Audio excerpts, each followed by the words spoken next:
আমার মা এমন একটা মানুষ, মানে এমন মহিষী মহিলা, যিনি মানে আমাদের প্রত্যেক দাদা ভাই সবাইকে এত ভালোভাবে দেখতেন। আমার মা কখনো আমাদের গায়ে হাত দেয়নি, জানো তো, কখনো গায়ে হাত দেয়নি, মায়ের হাতে লাগতো, মায়ের হাত নরম ছিল।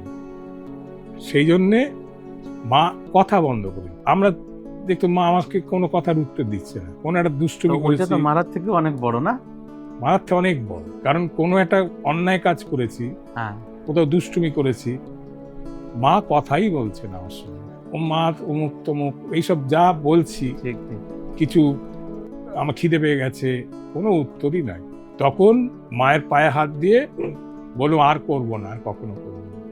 তারপরে মা কথা শুরু করলো।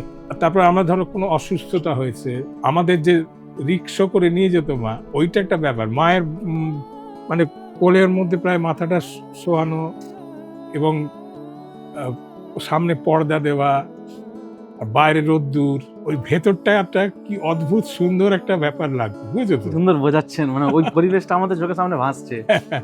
মানে ভেতরটা ছায়া, অন্ধকার, আলো কম, এবং মায়ের কোলে বসে আছি এবং বাইরে রোদ্দুর, ওইটাতে এনজয়মেন্ট ছিল কিন্তু, জানো তো, মায়ের সঙ্গে ডাক্তারখানায় যাওয়া।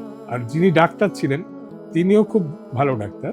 মানে মা আমাদের যা যা হতো সব মাই দেখাশোনা করতো বেশিরভাগ। কেন বাবা নয়? না, বাবা অতটা, বাবা এমনি ওই করতেন, কিন্তু বাবা একটু অন্যরকম ছিলেন। বাবা